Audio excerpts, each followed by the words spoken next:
What's poppin', y'all? Welcome back to another YouTube video. Today we're taking a look at another Five Nights at Freddy's game review. Today we're following suit. We have done Five Nights at Freddy's 1, now we're doing Five Nights at Freddy's 2. I have played the Five Nights at Freddy's games on the channel before and on my Twitch, so go check those both out. Link in my link tree. And yeah, again, I would like to point out that I do have a croaky voice, so if it does go, or goes a little bit croaky, please do forgive that and just continue watching this video. And yeah, this is Five Nights at Freddy's 2, and a pretty early on addition to the game of Five Nights at Freddy's. This is a game review. I do other reviews on the channel, like film reviews, series reviews, anime reviews, and I've updated them all to try and make them better because I didn't feel like they were good enough before. So try to make them better in my own special way to talk about each game in depth. And the last Five Nights at Freddy's video that we did like this was pretty short, so don't expect this one to be too much longer because it is a very similar game. So here's Five Nights at Freddy's 2. This game does include a couple of new features in the last, and a couple of new animatronics from the last. We do have new additions to the roster, being Balloon Boy, Mangle, the Puppet. That's all I've got going for me right now. I don't remember any of the others that are in this game. I think Golden Freddy's in this one as well. And yeah, all the other animatronics as Foxy, Bonnie, Freddy, and Chica have all had a huge design change from the first one, with Bonnie being more cutesy, toy-like, and then whatever the hell Chica turned into. Chica, all the fans went crazy for Chica. You all sick fucks on the internet went absolutely crazy over this new female Chica design. And yeah, it's pretty much the same game as the last time. We have camera rooms, which we have to check on to watch the animatronics, make sure they don't move around, stop them from getting to you. But this game had a couple of differences. There is a lot more rooms in this one to check up on and make sure the animatronics aren't fucking about, running around, causing chaos, getting close to you. And with that, you know, you gotta be careful. There's more rooms to check, so it's a lot more time spread. You gotta keep checking on different ones, so it's a lot more adrenaline infused because you gotta keep checking different rooms. There's more animatronics, so more rooms, more animatronics. It's double the stress. You gotta keep looking about. You gotta keep flicking through, and that battery percentage is going down so much faster. Again, like before, you still have to your left, to your right to check on, but instead of doors, they're vents. And then you have one that's directly in front of you, which is another big change. You didn't used to have stuff that would run at you from the front. Foxy still runs at like 90 miles per hour, full force, straight towards you. So you do have to watch out for him. But you can also stop the animatronics from coming at you from the front because you have a torch. And that torch stops them or slows them down at least and makes them fuck off and go away. You could also check the vents to your left and to your right, and it is pretty scary to see Bonnie crawling through them like this absolute die-hard maniac. We have a mask that is also included in this game to also throw off animatronics' facial recognition. We have lore drops in this game, a lot more than last time, with a couple of mini-games in between nights and a couple of deaths mini-games as well. But the animatronic upgrades, I don't think they look as scary this time. Like, look at Bonnie. He looks really friendly. He looks really cute. I'm not too scared by this one. Balloon Boy is a creepy little fuck. I do not like Balloon Boy. His face is just strange and he scares me.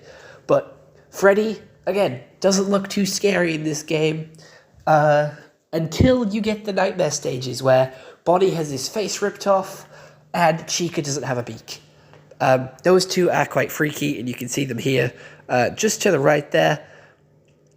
I don't know why it was this game they decided to include these. I felt like FNAF 4 was a bit more better choice to have these in, but yeah, it's a significant change that comes through in some of the nights where they look like this, and I don't appreciate it, and I don't know why. But again, the inclusion of the Freddy mask is a pretty decent one. It puts off some animatronics, doesn't put off others, and yeah, animatronics now like to jump scare you by just looking at the cameras moving around a lot faster than before. Again, the difficulty level is as the nights go on, the animatronics get faster and faster, so you've got to keep on top of it a lot more, and also as the nights go on, the battery percentage goes down a lot faster as well, which I've noticed. So it does progressively get harder as you go on. It's only 5 nights. You've got to survive from 6 a.m. It's only 6 hours, I do believe it's 12 till 6, so it isn't too long. But again, the animatronics here look quite cutesy. They look quite adorable, not too scary. So I do understand the change that they do at some point during the nights. I haven't played this game in a while, but I do remember it being very boring and very repetitive.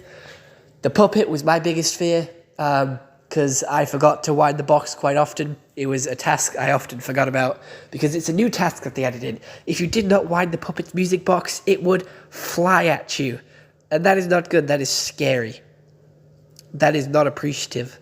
I want it to stay in the box. Please stay in the box. But no.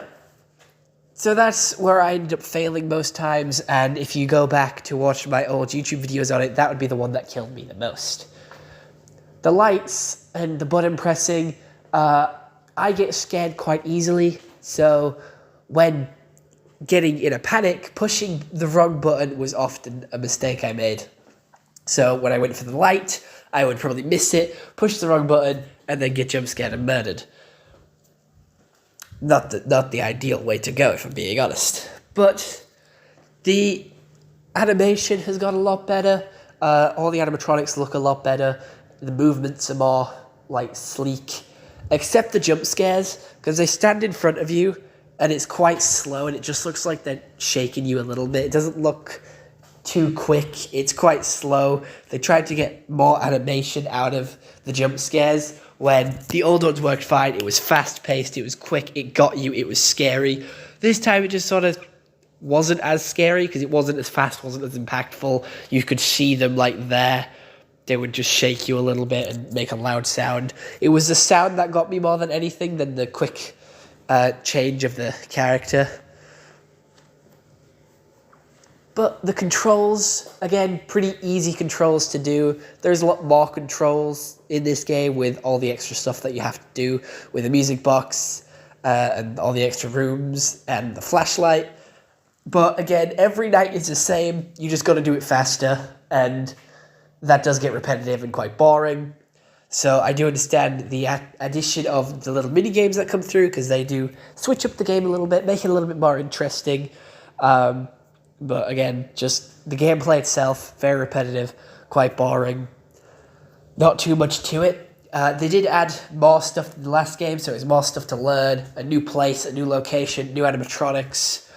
Everything was new for this game, but it still fell short for me. It was still repetitive, still the same stuff. I much prefer Sister Location and Security Breach. I know they are not as good as what everyone else thinks. I'm pretty sure I'm like one of the only few that thinks those games are better than the originals. It's just because I like the open world. I like the free roam. I like to run around. I don't like to be sat in one place, looking left and right, checking the cameras. I like the lore behind these games, but I never enjoyed playing them. So that is why I'm going to give FNAF 2 a decent 4 out of 10. Again, it's nothing special. It's not the first one. It's not the one that created the game, created the franchise, created the lore. It just added to it a little bit. And I still think it's a pretty basic game, and it isn't too interesting to me. So, yeah, I'm going to give it a 4. Basic controls, decent graphics, pretty lackluster scares. That's my overall opinion on this game. Except him. Him right there, Balloon Boy, that little fuck. I hate him. I hate him with a passion. But that's it for this YouTube video. I hope you all enjoyed this YouTube video. I'll see you all next one. Have a nice day, and goodbye. Stay home and stay safe. If you do want me to review any other games, please do let me know in the comment below. I will also go watch any series, film, whatever you want. I'll go watch it, review it, and I'll see you all in the next one. So, bye-bye.